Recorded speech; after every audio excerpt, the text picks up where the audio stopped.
बोल। Good evening friends. आज हमारे साथ श्री शंकर कुमार झा जी मौजूद हैं।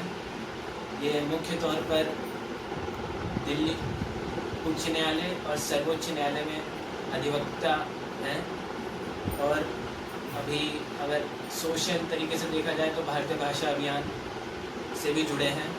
आज हम इनसे कॉन्स्टिट्यूशनल इंडियन कॉन्स्टिट्यूशन हिस्ट्री के बारे में कुछ सवाल पूछेंगे जो कॉमन क्वेश्चंस स्टूडेंट्स को मदद करेंगे लीगल एग्जामिनेशंस में। तो पहला सवाल ये है कि under which plan constituent assembly was set up and why was it created.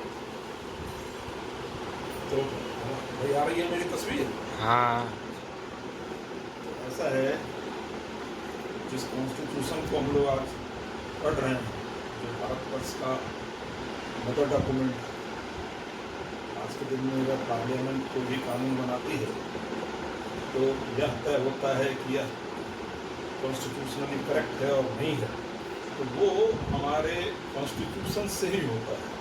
अब वो कॉन्स्टिट्यूशन कैसे आया, ये सबको जानने की इच्छा होती होगी। तो उस कॉन्स्टिट्यूशन के बनाने की पद्धति क्या थी, तो हमारे ध्यान में होना चाहिए कि भारतवर्ष स्वतंत्रता की लड़ाई 100 वर्षों तक लड़ते हुए स्वतंत्रता को प्राप्त किया और एक ऐसी स्थिति बनी जब ब्रिटिश के सरकार ने इनको कहा कि भाई आप भारत को जो चलाएंगे इसके लिए आपको एक मदर डॉक्यूमेंट चाहिए, आपका अपना कॉन्स्टिट्यूशन होना चाहिए। तो ये कॉन्स्टिट्यूशन आप स्वतः कैसे निर्माण करेंगे, इस बात की जो कल्पना है, यह कल्पना सर्वप्रथम जिस मिशन से स्पष्ट हुआ, उस मिशन को हम लोग कैबिनेट मिशन के नाम से जानते हैं। यह कैबिनेट मिशन प्लान 1946 में आया था, हम सबको मालूम है। आगे आपको कोई प्रश्न बताएं। Thank you sir. Now I would like to ask the second question.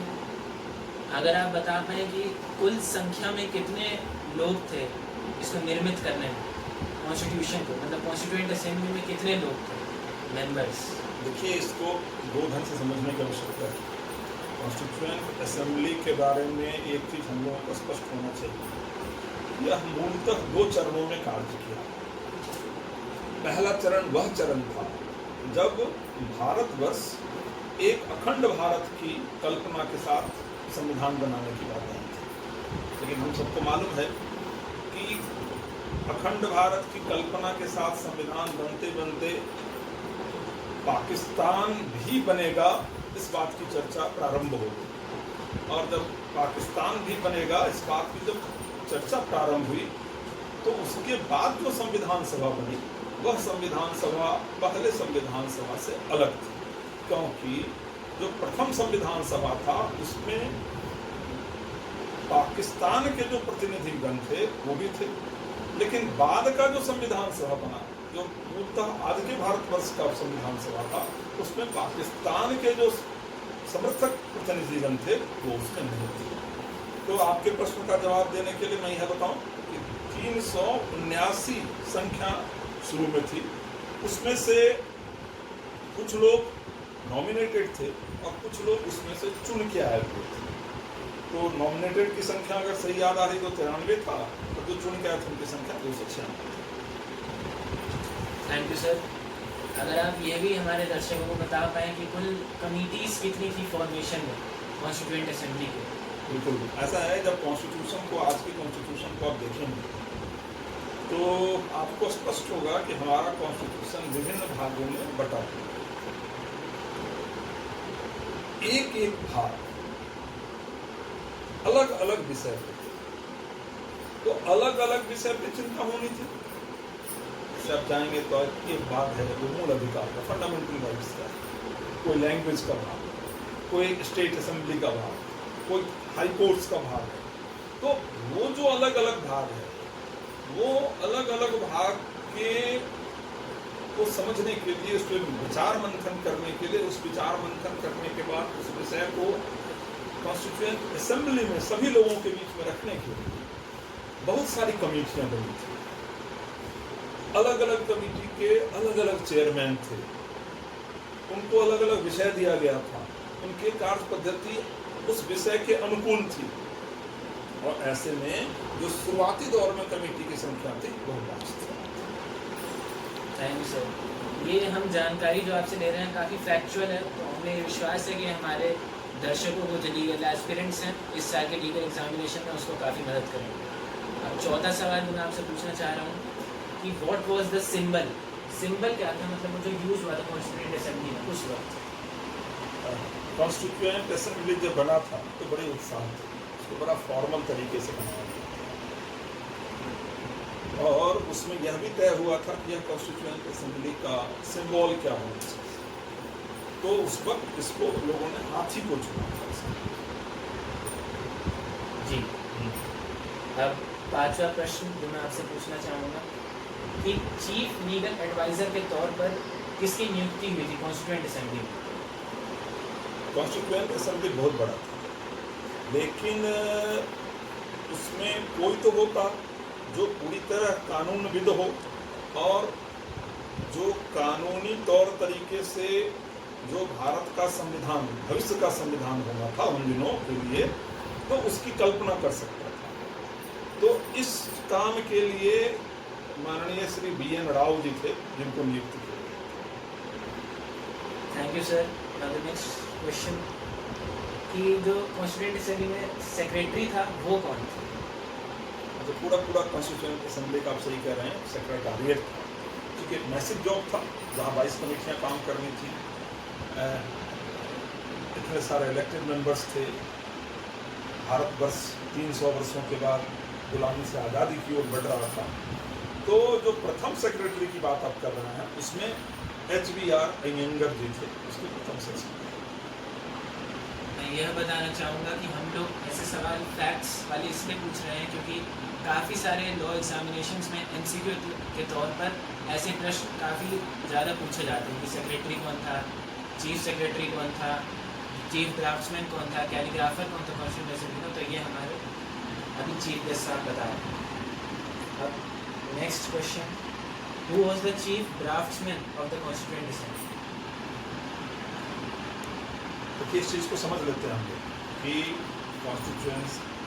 Constituent assembly का काम तो बड़ा विशाल था, लेकिन किसी भी, और उसमें सबकी सहभागिता थी, लेकिन यह एक सच्चाई है कि किसी भी व्यवस्था को, ऑर्गेनाइजेशन को चलाने के लिए ऑर्गेनाइजेशन के स्ट्रक्चर को ध्यान में रख करके किसी को एक विशेष दायित्ववान अधिकारी बना दिया जाता है। तो ऐसे में जिस व्यक्ति को चीफ ड्राफ्टमैन बनाया गया था वो थे श्रीमान SN Mukherjee. Thank you sir. जैसे मैंने एक पहले सवाल पूछा था तो आपने उसका जवाब दिया था कि 2 चरणों में कॉन्स्टिट्यूशन का निर्माण हुआ, तो उसी के संदर्भ में मैं पूछना चाहूँगा 2 फेजेस में हुआ। 2 फेजेस में कॉन्स्टिट्यूएंट असेंबली का गठन हुआ। कॉन्स्टिट्यूशन एक ही बार हुआ। जी धन्यवाद। तो मैं ये पूछना चाह रहा हूँ कि मतलब टोटल समय पूरा कितना लगा, पहले और बाद के पूरा मिला के कितना समय लगा और कितना खर्च कितना हुआ हमारे कॉन्स्टिट्यूशन को बनाने में? देखिए, लगभग 3 वर्ष का कार्यकाल था जिसमें यह काम चला। अगर आप तिथि को समझना चाहते हैं तो यह 9 दिसंबर 1946 से प्रारंभ हुआ और 26 नवंबर 1949 को जाके खत्म हुआ। अगर इसको महीने, साल और दिन में समझना है तो 2 वर्ष 11 महीना 18 दिन लगे थे इस कार्य को पूर्ण करने। और जहाँ तक खर्चे की बात है तो हम सरकारी खर्चों की चर्चा कर सकते हैं। उन दिनों राष्ट्रवाद की लहर थी और लोग राष्ट्र के लिए अपना खून पसीना पैसा सब कुछ देना चाहते थे, लेकिन सरकारी खर्चे भी उसमें हुए और उसकी रकम की बात करेंगे तो वो कुल 64 लाख थे। Thank you sir. अब जो मैं आपसे पूछना चाहूँगा 9th क्वेश्चन कि जैसे काफ़ी सारी बुक्स भी आते हैं यूनिवर्सल की, सिंगल की, उस समय दिया रहता है कि मतलब लॉ डे हमारा कौन सा है, कॉन्स्टिट्यूशन डे कौन सा है। तो जब MCQ आते हैं हमारे लीगल एग्जाम्स में तो उसमें अगर बच्चे लोग आंसर करने जाते हैं, एप्लीकेंट्स एस्पिरेंट्स, तो काफ़ी कंफ्यूज हो जाते हैं। कि मतलब अप्लाई कब हुआ है कॉन्स्टिट्यूशन? जैसे प्रियम्बल में लिखा है we the people of India, तो क्या ये 26 नवंबर 1949 में हुआ या फिर 26 जनवरी 1950? तो इस पर आप थोड़ा देखिए, बड़ा स्पष्ट है, मतलब थोड़ा सा बच्चों को समझना चाहिए। इसमें कोई बच्चे बड़ा ध्यान में रखें। 26 जनवरी हम लोग इसलिए मनाते हैं कि 26 जनवरी को हम लोग रिपब्लिक बने थे। रिपब्लिक शब्द का मतलब स्पष्ट है, एक जनतंत्र बना था, एक लोकतंत्र बना था। भारत, जहाँ पे भारत के नागरिकों ने अपने लिए व्यवस्था स्थापित करके उस व्यवस्था को स्वीकार किया था और संविधान को एकीकृत कर दिया था। तो जो गणतंत्र दिवस है वह 26 जनवरी को मनाया जाता है और उस दिन से अपने यहाँ संविधान कानूनी तौर पे पूर्ण रूप से लागू हो गया था, जिन दिन पार्ट्स को नोटिफाई कर दिया गया। लेकिन प्रश्न ये है कि संविधान बना कब? बनना जैसे आज के दिन में सबको मालूम है कि कानून बनते दोनों पार्लियामेंट से बन गए, तो बाद में जब नोटिफाई होता है तो कानून अंतिम रूप बन करके बिल से एक्ट में तब्दील हो जाता है। ठीक उसी ढंग से कॉन्स्टिट्यूशन का जो फाइनल ड्राफ्ट साइन हो गया था, कॉन्स्टिट्यूशन असेंबली में जिसे अप्रूव कर दिया था, जिसको हम लोग संविधान दिवस के रूप में मनाते हैं, वह तारीख वह है जब कॉन्स्टिट्यूशन को 26 नवंबर 1949 को संविधान सभा ने आपस में पास कर दिया।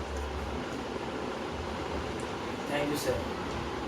एक और ऐसा ही विषय है जिसपे काफ़ी कंफ्यूजन रहता है बच्चों को कि जो कॉन्स्टिट्यूएंट असेंबली के जो प्रेसिडेंट थे वो डॉक्टर सच्चिदानंद सिन्हा जी थे या फिर डॉक्टर राजेंद्र प्रसाद जी? तो ये भी बड़ा ही कॉन्सेप्चुअल क्वेश्चन है, इसमें कोई बहुत बड़ा विषय नहीं है। देखिए, आप एक कल्पना कीजिए कि जब कोई संविधान सभा बना या कोई भी कमेटी बनती है तो उससे पहले तो कुछ व्यवस्था होती नहीं। उसकी व्यवस्था को बनाने के लिए कोई तो सामने आएगा, तो कोई सामने कौन आएगा? तो हम लोगों की एक संस्कृति है, तो उस संस्कृति के हिसाब से हम अपने बड़े बुजुर्गों का आशीर्वाद लेते हैं। तो जब संविधान सभा बना तो संविधान सभा के प्रोटेम अंतरिम अध्यक्ष किसी को नियुक्त करना था, तो उसके अंतरिम अध्यक्ष डॉक्टर सच्चिदानंद सिन्हा। लेकिन संविधान सभा ने चुनाव के द्वारा जिनको प्रथम अध्यक्ष चुना वो थे doctor Rajendra Prasad ji. Thank you. तो मतलब अगर हमारे एग्जाम में यह प्रश्न आता है कि who was the first president of the constituent assembly, तो हम लोग डॉक्टर राजेंद्र प्रसाद जी को टिक करें। इसमें प्रश्न के शब्दों पर ध्यान देना होगा। अगर प्रश्न बड़ा स्पष्ट है कि प्रथम कौन था और प्रथम चुने गए कौन थे, प्रोटेम कौन थे, ये 2-3 शब्द होंगे, उन शब्दों को थोड़ा सा ध्यान देने की आवश्यकता है। Thank you sir. आप अगर हमारे कुछ जो इस साल के लीगल एस्पिरेंट्स हैं उनको कुछ एडवाइस करना चाहेंगे एग्जामिनेशन से रिलेटेड तो कर सकते हैं। देखिए, आज आपने एक छोटा सा विषय लिया है और विषय सही पूछिए तो इतिहास से जुड़ा हुआ है, लॉ के इतिहास से। इतिहास जानना इसलिए ज़रूरी होता है कि इतिहास को आप जानते रहते हैं तो आपको भविष्य की दिशा समझ में आती है। तो ज़मीन से जुड़ने वाली बात प्रश्न आपने ही पूछा है, लेकिन ऐसे बहुत सारे प्रश्न हैं जो लीगल से रिलेटेड हैं जिसको भी जानने की आवश्यकता है। मैं प्राय कहता हूँ कि आप नए जो कानून हैं, जो अलग अलग कानून हैं, जो बड़ा महत्वपूर्ण है, उसके बारे में जानने की आवश्यकता है। अनेकों बार लॉ कमीशन बन रहा है, अलग अलग विषयों का वह जो है उसको वो देख रहे हैं कि क्या होना चाहिए। अलग अलग विषय आ रहा है हमारे आज के सामाजिक परिप्रेक्ष्य में, तो उनको जानना चाहिए। सुप्रीम कोर्ट आए दिन बड़े अच्छे अच्छे जजमेंट्स लेकर के आ रही है जो हिस्टोरिक जजमेंट कहलाता है, तो ये सारे जजमेंट्स को भी ध्यान में देना चाहिए। और लॉ थोड़ा सा टेक्निकल सब्जेक्ट है, it's a kind of science, तो थोड़ा सा टेक्निकली इसको करने की आवश्यकता है। मज़ा आ गया तो फिर आप उसको छोड़ेंगे नहीं, ऐसा हमें तो विश्वास है। लॉ बड़ा ही इंटरेस्टिंग सब्जेक्ट है। राजू सर, आज आपने हमारे लीगल एस्पिरेंट्स को इंडियन कॉन्स्टिट्यूशन के कुछ हिस्टोरिकल फैक्ट्स के बारे में बताया। अब ऐसे ही ये हमने पार्ट 1 किया, हम पार्ट 2 पार्ट 3 भी लाएंगे। आप ऐसे ही सब बने रहिए। Thank you.